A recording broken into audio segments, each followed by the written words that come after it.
Hello everyone, let's begin. Food processing sector GS3 का topic है food processing industry. तो हम पढ़ेंगे मेंस पर्सपेक्टिव से कि क्या फूड प्रोसेसिंग इंडस्ट्री है, what is the food processing industry. तो फूड प्रोसेसिंग इंडस्ट्री के बारे में पढ़ना है।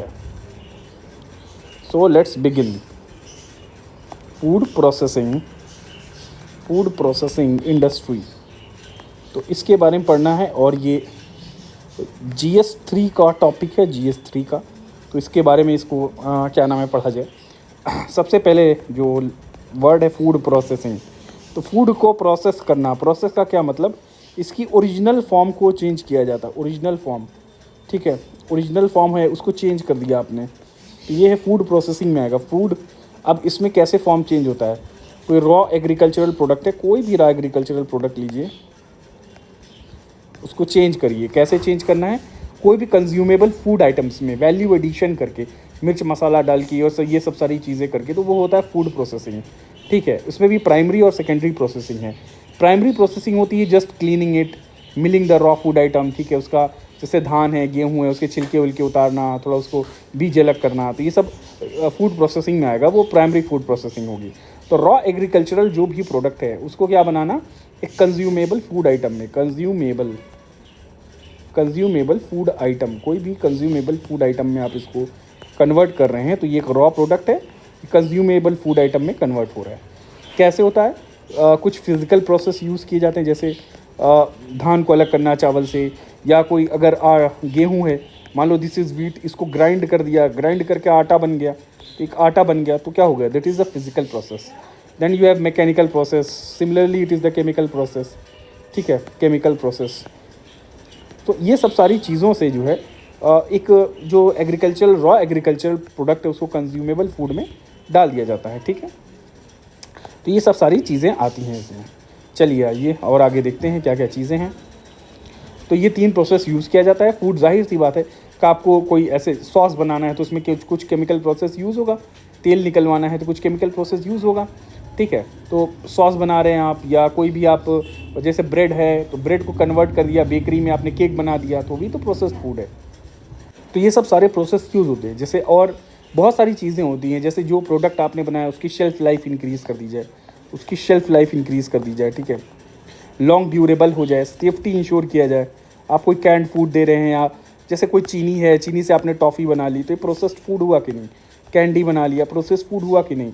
आपने गुड़ लिया, यहाँ गुड़ लिया, ठीक है, जैगरी, जैगरी आपने इस्तेमाल किया, अब इससे आपने बहुत सारी चीज़ें बना ली जैगरी यूज़ करके, कोई चॉकलेट बना ली, कुछ भी बना लिया, तो आप इसको शेल्फ़ लाइफ इंक्रीज़ करते हो, आप इसकी जो है प्रोसेसिंग करते हो। तो जैसे आलू है, आलू का चिप्स बनता है, मसाला वसाला डाला जाता है, इसको ड्राई किया जाता है, तो प्रोसेसेस और इन्वॉल्व, तो ये सब सारी चीज़ें होती हैं। वैल्यू एडिशन मतलब कुछ और चीज़ उसको बना करके आप टेस्टी बना दे रहे हो प्रोडक्ट को। तो ये जैसे अब यहाँ पे हम जो स्टडी कर रहे हैं, तो उसे प्रोसेसिंग कितनी तरह की होती है, ये वाली चीज़ें देखते हैं कि प्रोसेसिंग कितनी तरह की है, क्या है। तो टाइप्स में अगर पहले प्राइमरी प्रोसेसिंग आएगी, तो प्राइमरी प्रोसेसिंग क्या आएगी, जैसे आपने ग्रेन ले लिया, फूड ग्रेन है, नट्स है, वेजिटेबल है, तो उसको क्लीन करना, ठीक है, क्लीन करना, क्लीनिंग होती है। ग्रेडिंग इज़ देयर, ग्रेडिंग, उसको पैकिंग होती है, पैकिंग चलिए बाद में। मिलिंग होती है, उसको मिलिंग, मिलिंग मतलब क्या हुआ, जैसे गेहूँ है, वीट है, वीट को उसको जो दाने वाने उसको अलग करना पूरे उसके पेड़ से, तो ये मिलिंग हो जाएगी, ठीक है, तो ये मिलिंग हो गई। पीटते पाटते ना, देखा धान को पीटा जाता है तो चावल निकल जाता है, तो ये मिलिंग हो गई।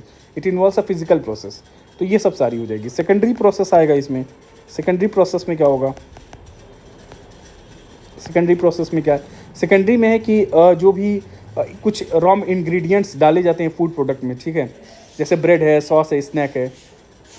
नॉर्मल आपने आटा लिया या मैदा ले लिया, आटा ले लिया, अब आटे की ब्रेड बनाना है तो कुछ क्या डाला इसमें, अब इसको थोड़ा ईस्ट यूज़ किया जाता है, और भी कुछ आइटम्स, मिल्क डाला जाता है, तो एक ब्रेड बन जाती है। तो आटे से ये ब्रेड बन गई, मान लो आटे की ब्रेड बन गई, ठीक है। मैदे की नहीं है, मान लो मैदे की है तो वो अलग हो गया।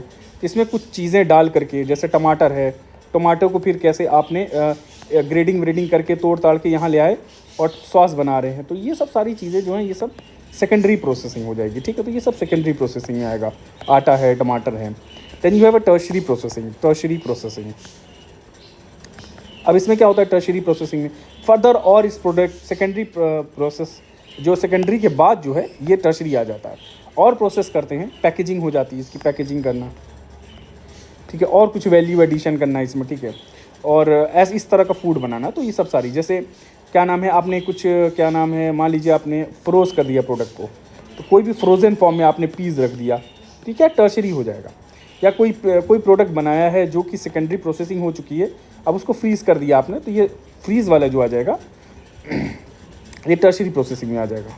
जैसे आपको समोसे मिलते हैं ऑनलाइन, आप आजकल हल्दीराम का समोसा चल रहा है अलग कंपनी का, उसको फ्रोज़न किया जाता है, ठीक है, उसको पैकिंग फ्रीजिंग की जाती है, तो ये क्या आ गया, ये टर्शरी प्रोसेसिंग हो गई, ठीक है। ये सब नॉर्मल चीज़ें हैं जो प्रोसेसिंग में बता रहा हूँ होता क्या है। इसके बाद फूड प्रोसेसिंग इंडस्ट्री को देखते हैं, इसके बारे में पढ़ते हैं। देखिए ये बहुत इंपॉर्टेंट पिलर है, it is a vital pillar, ठीक है, it is a vital linkage, ये सब आंसर में आप लिख सकते हो, ठीक है।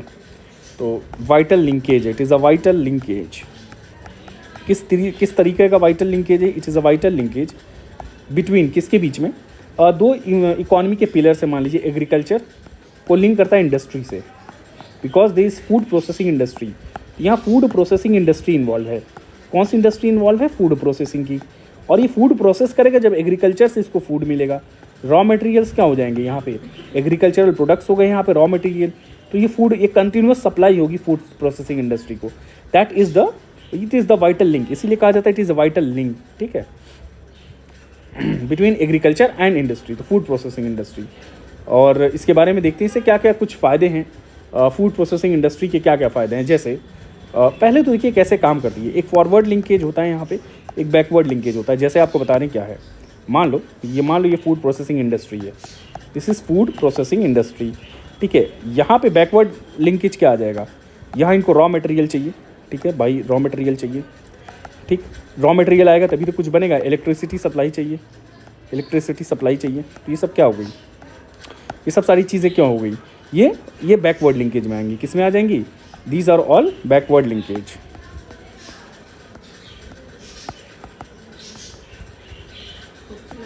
ठीक है। और इसमें ट्रांसपोर्टेशन चाहिए, यहाँ पे ट्रांसपोर्ट करना, तो जो भी रॉ मटेरियल है उसको यहाँ पे ले जाना, तो ये सब क्या है, बैकवर्ड लिंकेज। फॉरवर्ड लिंकेज क्या है भाई, इनको मार्केट सप्लाई प्रोवाइड करना है, या हाउस होल्ड कंजम्पशन के लिए जा रहा है, या आप इसको एक्सपोर्ट कर रहे हो, या इसको फर्दर वैल्यू एडिशन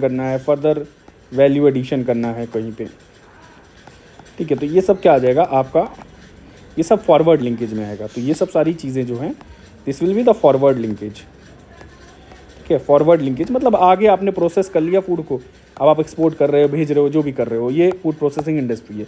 पीछे इलेक्ट्रिसिटी सप्लाई चाहिए, बैकवर्ड लिंकेज में क्या चाहिए, रॉ मटेरियल चाहिए, और भी मेंटेनेंस चाहिए, जो भी इस इंडस्ट्री को मेंटेन करने के लिए चाहिए, बिजली है, और भी।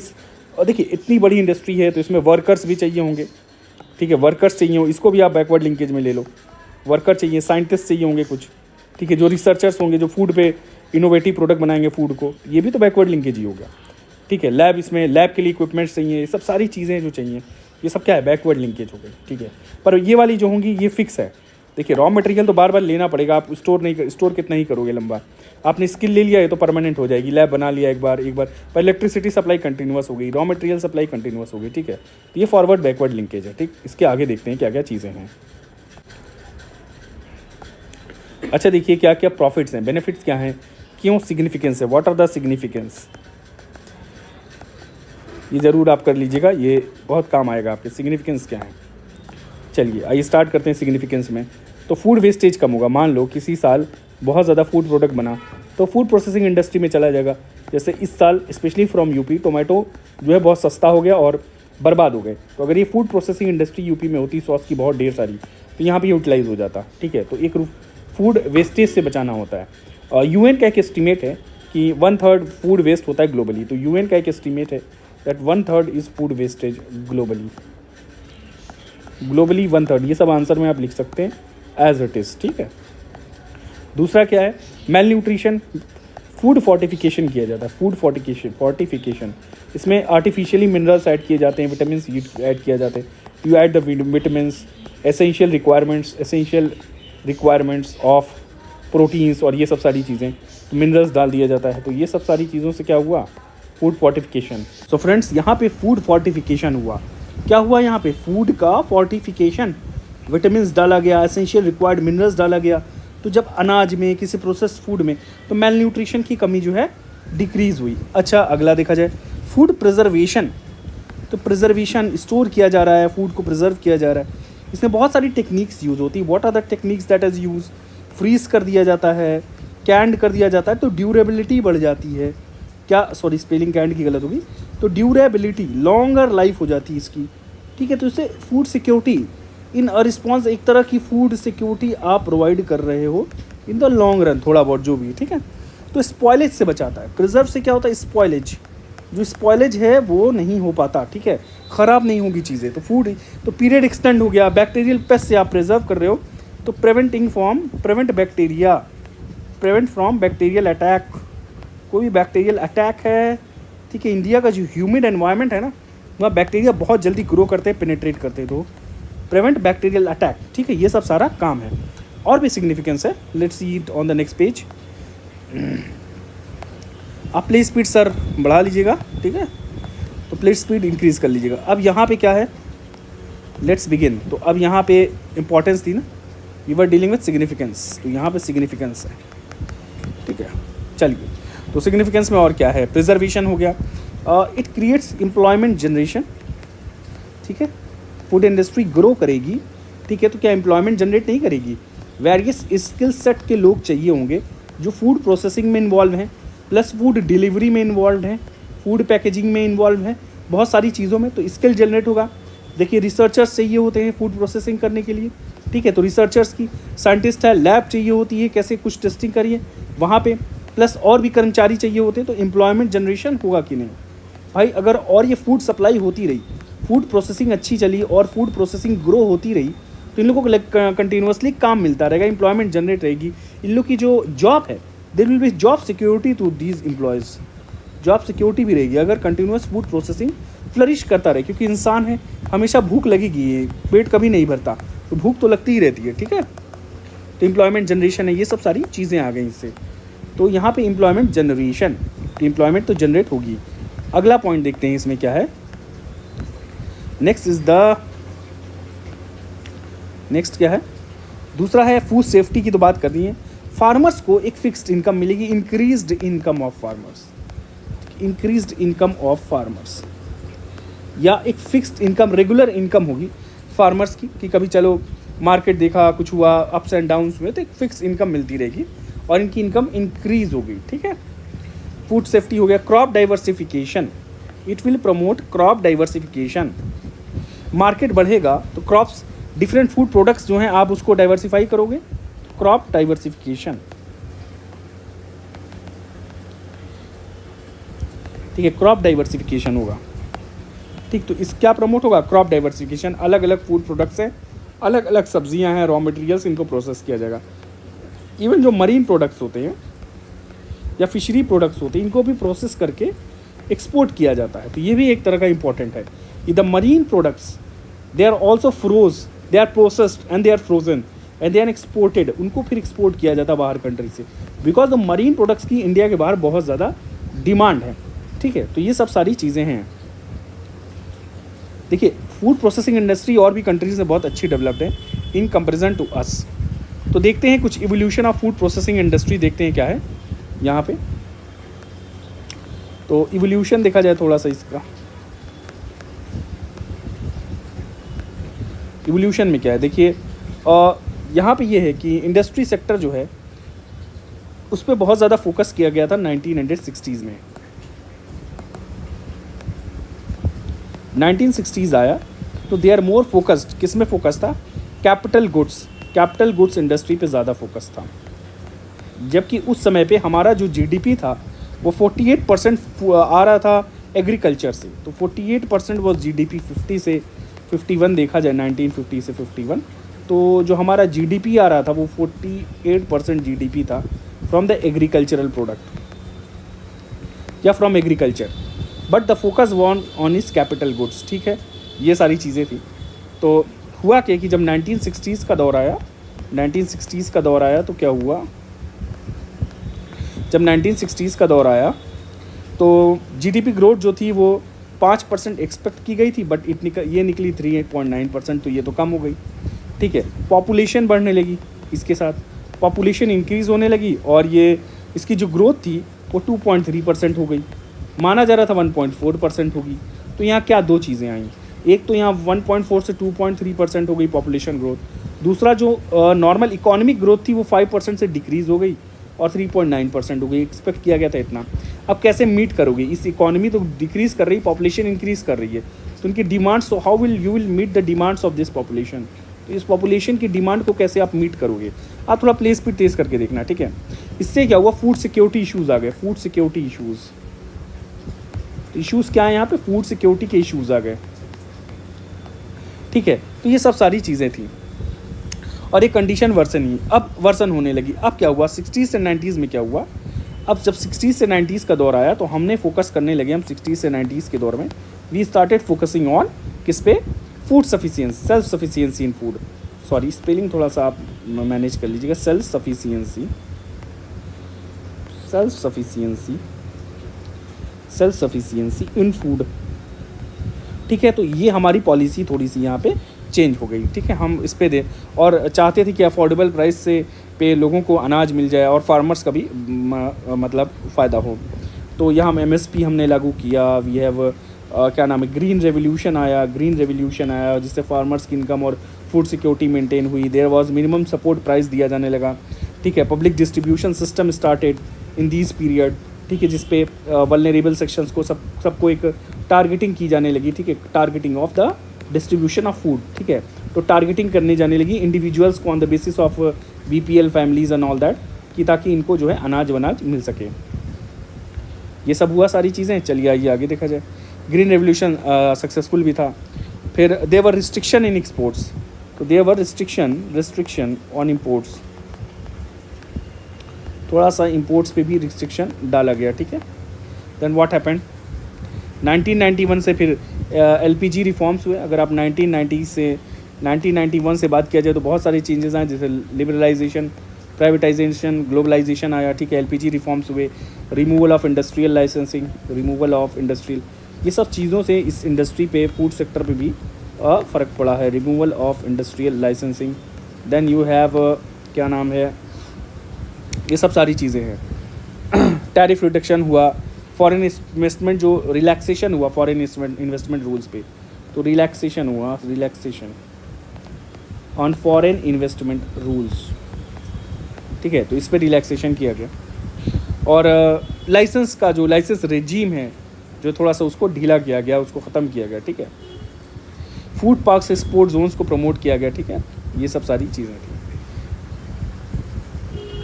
देन की कंक्लूज़न देखा जाए इससे क्या हुआ कि आफ्टर इकोनॉमिक रिफॉर्म्स जब हुआ 1991 का, फिर एक क्या 100% FDI, ऑटोमेटिक रूट इन food processing industry, food processing, तो 100% FDI आई फूड प्रोसेसिंग में, ठीक है। इन्वेस्टमेंट डाले गए, पैसा लगाया गया, ठीक है। और सनराइज सेक्टर माना गया इसको, सनराइज सेक्टर जो एकदम ग्रो कर रहा हो, पीक पे जा रहा हो, तो वो sunrise sector. Then start let do the next topic, जिसका मतलब है location of food processing industries और ये सब। तो अगर एक और डेटा देखा जाए तो लगभग 25 लाख जो हैं, लगभग 25 लाख जो फूड सेक्टर हैं, जो भी फूड प्रोसेसिंग इंटरप्राइजेज़ हैं, वो अनरिकॉग्नाइज्ड हैं या अनऑर्गेनाइज्ड हैं, यहाँ पे कह लीजिए अनऑर्गेनाइज्ड, ठीक है, या दे आर अनरजिस्टर्ड, ठीक है। तो ये सब फूड प्रोसेसिंग इंडस्ट्रीज अनरजिस्टर्ड है, अनऑर्गेनाइज्ड, लगभग 25 lakh. Then what we have, अब ये जो ये है, ये मोस्ट ऑफ द जो अनऑर्गेनाइज सेक्टर है, ये कंट्रीब्यूट करता है to about 74.3% of the employment. This contribute approximately 4.3%, ठीक है, 4.3% ऑफ एम्प्लॉयमेंट मोस्टली इसी सेक्टर में है, ठीक है। और ये सब सारी चीज़ें हैं और ज़्यादातर इसकी यूनिट्स जो हैं 66% यूनिट्स हैं वो लोकल एरियाज़ में है, ठीक है। तो 66% यूनिट्स आर लोकल एरियाज़, जो इसकी यूनिट्स हैं, ठीक। ऑर्गेनाइज सेक्टर की लगभग 40,000 यूनिट्स हैं, जो 93% और प्लांट और मशीनरी जो इस सेक्टर में है वैल्यू के टर्म्स में। तो वैल्यू के टर्म्स में जो प्लांट मशीनरी जो है 93% प्लांट मशीनरी ऑर्गेनाइज सेक्टर में, ये 26% एम्प्लॉयमेंट प्रोवाइड करता है और 90% आउटपुट और 72% ग्रॉस वैल्यू एडेड। तो जो ऑर्गेनाइज सेक्टर है, ये जो ऑर्गेनाइज सेक्टर है, it accounts for 93% of plant and machinery in the sector. जो भी प्लांट और मशीनरी सेक्टर में लगी है अच्छी तो 93% of the plant and machinery, plant और मशीनरी इस ऑर्गेनाइज सेक्टर में है। किसमें? इस ऑर्गेनाइज सेक्टर में प्लांट एंड मशीनरी 93%, और ये 26% एम्प्लॉयमेंट देता है। कितना एम्प्लॉयमेंट देता है? 26% एम्प्लॉयमेंट देता है। आप समझ रहे हो? तो यहाँ पे ये 74% है ऑफ द एम्प्लॉयमेंट, बट 66% है, but the machineries which are involve या 93% में है, जो कि 26% यहाँ पे 26% एम्प्लॉयमेंट दे रहा है टू 93% ऑफ मशीनरीज जो लगी हुई हैं वो ऑर्गेनाइज सेक्टर में लगी हुई हैं। बस इतना ही आप जानिए, बाकी थोड़ा और कुछ टॉपिक देखते हैं। चलिए, सप्लाई चेन है इसकी, फार्मर से वो हमने बैकवर्ड फॉरवर्ड लिखने जो आपको बताया हुआ है, ठीक है। Up stream operations, down stream. Up stream operation क्या है? कुछ अप स्ट्रीम ऑपरेशंस हैं इसके। अप स्ट्रीम ऑपरेशन में क्या हो जाएगा? अप स्ट्रीम ऑपरेशन में क्या हो जाएगा? रॉ मटेरियल अवेलेबल हो, ठीक है, टेक्निक्स हो, मॉडर्न टेक्निक्स, फार्मर से गुड लिंकेज हो। भाई किसान तभी तो अनाज देगा, ठीक है, अच्छी टेक्निक हो, ठीक है, ताकि क्या नाम है, एक्सट्रैक्शन किया जा सके। जो भी फूड प्रोडक्ट्स रॉ मटेरियल यहाँ तक पहुँच रहे हैं उनका एक्सट्रैक्शन हो सके प्रॉपरली। देन स्टोरेज हो सके इनका, स्टोरेज जो भी फूड प्रोडक्ट्स हैं, मीट है, ग्रेन है, फिश है, जो भी रॉ मटेरियल है, sorry raw material, quality testing किया जाए, ये सब सारी चीज़ें हैं। अब इसमें कुछ डाउन स्ट्रीम ऑपरेशंस हैं। डाउन स्ट्रीम ऑपरेशन, ये सब आप आंसर इस हिसाब से आए तो डाल सकते हो। डाउन स्ट्रीम ऑपरेशन में क्या हो जाएगा भाई?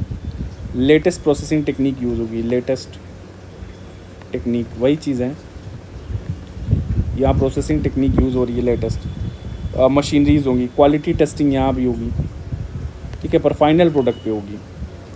Retail stores, organise retail, faster distribution हो इस प्रोडक्ट का, और ऑर्गेनाइज्ड रिटेल स्टोर्स हैं जहाँ पे इन प्रोडक्ट्स को बेचा जा सके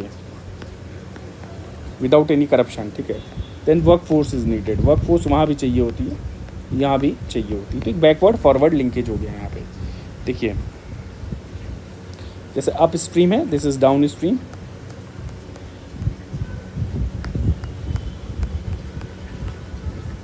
ठीक है। अब यहाँ अप स्ट्रीम मैं दिखा रहा हूँ आपको, क्या हो गया अप स्ट्रीम में? क्या हो गया? ये रॉ मटेरियल हो गया, ये सप्लायर है, ये मैन्युफैक्चरर आ गए, ठीक है। Then distribution is there, then consumer is there. तो ये मैन्युफैक्चरर हो गए, ये डिस्ट्रीब्यूशन हो गया, ये कंज्यूमर हो गए, ये सप्लायर हैं जो देंगे माल वाल, ये रॉ मटेरियल है, कोई भी अनाज हो गया, ठीक है, कोई भी अनाज हो गया, कुछ भी हो गया, फिश प्रोडक्ट हो गया, कुछ भी हो गया। This is up stream, this is down stream. ये बैकवर्ड फॉरवर्ड लिंकेज हमने देख लिया है, ठीक।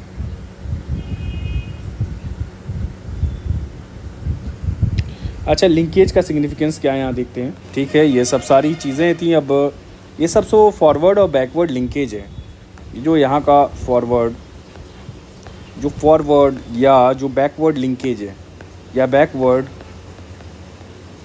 जो लिंकेज है, इसके क्या क्या फ़ायदे हैं, क्या मुनाफे हैं, घाटे हैं, ये फॉरवर्ड और बैकवर्ड लिंकेजेस के बारे में देखा जाए तो अगर आप बैकवर्ड और फॉरवर्ड लिंकेज के बारे में देखिएगा तो यहाँ फार्मर को क्या है, रेम्यूनरेटिव प्राइस मिल जाती है, जो चाहिए remunerative price to farmer price, ठीक है, या रिटर्न मिल जाता है, ठीक है, फार्मर्स के लिए। दूसरा क्या है, दूसरा यहाँ पे ये है कि फार्मर्स को it enables the farmer, encourage करता है फार्मर को तो appropriate quality of raw material supply करे। अप्रोप्रिएट क्वालिटी, जिसकी रॉ मटेरियल की अप्रोप्रिएट क्वालिटी सप्लाई करेगा कौन? फार्मर, ठीक है। देन व्हाट वी हैव, फिर timely delivery of food, timely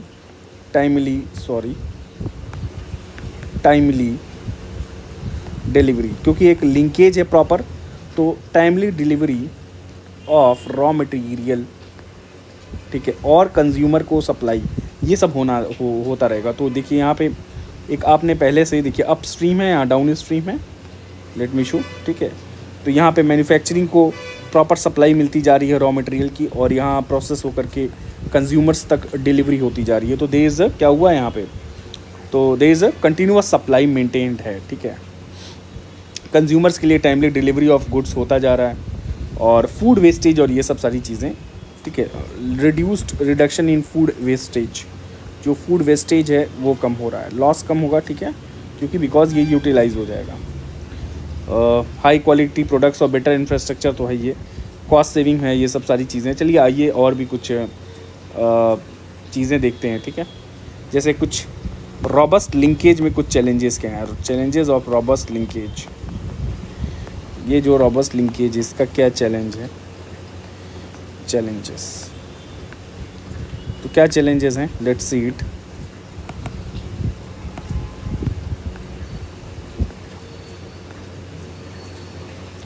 जैसे सबसे पहले fragmented land holding, fragmented land holding जो है, fragmented means it's mostly smaller in size, ठीक है। इससे क्या होगा, रॉ मटेरियल जो है, raw material like for example tomato या वीट हो गया, या कोई प्रोडक्ट हो गया, तो रॉ मटेरियल जो है लेसर नंबर में अवेलेबल होगा, रॉ मटेरियल लेसर अवेलेबल, ठीक है, और इन फ्रैगमेंटेड फॉर्म। इसका मतलब क्या है कि मान लो एक बड़ी लैंड होल्डिंग, एक छोटी छोटी ढेर सारी है, ठीक है, और ये एक फैक्ट्री है, इसको माल लेना है, तो यहाँ से लेने में आसानी होगी, एक जगह प्रोडक्ट ढेर सारा बना, यहाँ लार्ज अमाउंट में प्रोडक्ट बना, लार्ज अमाउंट, खूब ढेर सारा प्रोडक्ट है, ठीक है, अरे रॉ मटेरियल है, large amount of raw material, एक ही किसान है, इससे आपने लिया मल्टीपल किसान, एक ये, सबसे आपको क्या करना पड़ेगा, एग्रीमेंट करना पड़ेगा, या सबको आपके सबके साथ कोऑपरेट करना पड़ेगा। तो बहुत सारी, तो इनको जो है कंटिन्यूअस सप्लाई में दिक्कत आएगी, कंटिन्यूअस सप्लाई, ठीक है, ये सारी चीज़ें। यहाँ एक आदमी है, किसी की बड़े लैंड होल्डिंग है, ये मिल गया, ठीक है, या ऐसे ढेर सारे, खूब ढेर सारे आ गए, तब भी कोई दिक्कत नहीं। पर यहाँ छोटे लैंड होल्डिंग्स हैं, यहाँ लैंड होल्डिंग्स कैसे हैं, छोटे लैंड होल्डिंग, छोटे, तो इससे दिक्कत आएगी, ठीक है। सबके साथ एग्रीमेंट करना पड़ेगा, सबको एक, ज़रूरी नहीं है सब ज़्यादा ही दे अमाउंट, कुछ यूनिफॉर्मिटी नहीं रहेगी, टाइमली कोई डिलीवर करेगा, कोई नहीं करेगा, तो इन सबको मैनेज करना पड़ेगा, ठीक है। तो it will be A difficult task, ठीक है। तो इसीलिए जो लैंड होल्डिंग स्मॉलर जो होती है वो दिक्कत करती है। तो फ्रैगमेंटेड लैंड होल्डिंग, तो क्या हो गया यहाँ पे, fragmented land holding. Then what, तो एक फ्रैगमेंटेड लैंड होल्डिंग से देखिए कितनी सारी चीज़ों पे फ़र्क पड़ जाता है। दूसरा है, आप प्ले स्पीड थोड़ा तेज़ कर लीजिएगा, यहाँ इसको मैं रब कर दूँ थोड़ा।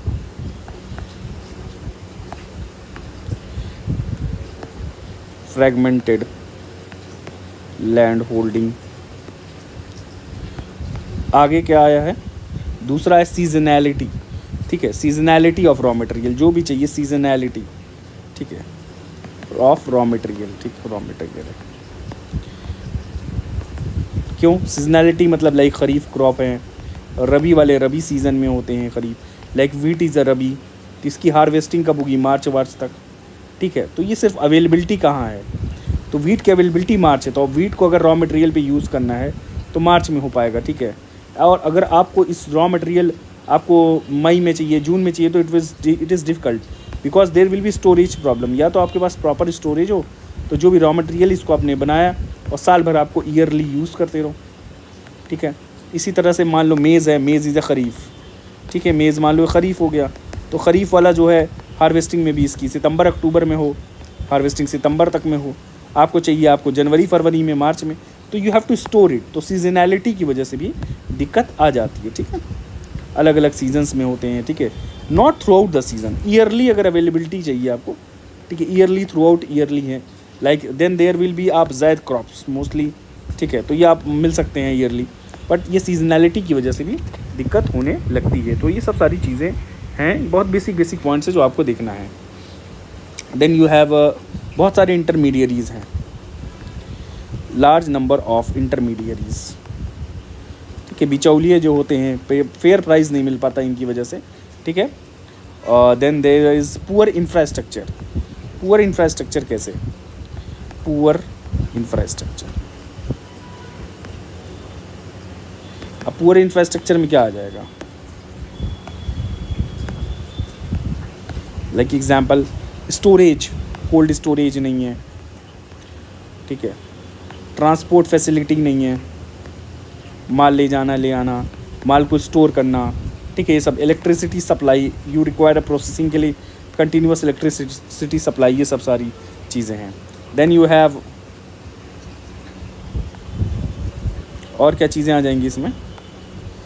देयर इज ऑल्सो सब स्टैंडर्ड। यहाँ सब स्टैंडर्ड क्या बात कर रहे हैं? प्रोसेसिंग इंडस्ट्री में लेवल्स ऑफ प्रोसेसिंग, तो लेवल्स ऑफ प्रोसेसिंग, ठीक है, तो एक सब स्टैंडर्ड लेवल ऑफ प्रोसेसिंग है, ठीक है। चलिए इसको ऐसे एक्सटेंशन ऐसे एक्सटेंड कर लेता हूँ। Then what we have, information नहीं है फार्मर्स के पास, ये सब सारी। मल्टीप्लिसिटी ऑफ लेजिस्लेशन, तो multiplicity of legislation, multiplicity of legislation, ढेर सारे लॉज बने हुए हैं, तो और ये कई बार कॉन्फ्लिक्ट भी करते हैं, कॉन्ट्राडिक्ट करते हैं। There are labour laws, industrial laws, ठीक है, इन्वायरमेंटल लॉज, कि ऐसा तो नहीं है जो फूड प्रोडक्ट्स जो प्रोसेसिंग हो रही है उसका जो फूड प्रोडक्ट है वो थोड़ा सा डैमेजिंग टू इन्वायरमेंट, तो इन्वायरमेंटल लॉज, तो सबको कोप अप करना पड़ता है, ये सारी चीज़ों को देखना पड़ता है। तो इसमें कई बार कॉन्फ्लिक्ट्स हो जाते हैं, डीलेज आते हैं, देयर इज एडमिनिस्ट्रेटिव डीलेज, कई बार ब्यूरोक्रेटिक हर्डल्स पड़ जाते हैं, पास वास नहीं हो रहा project, there are bureaucratic hurdles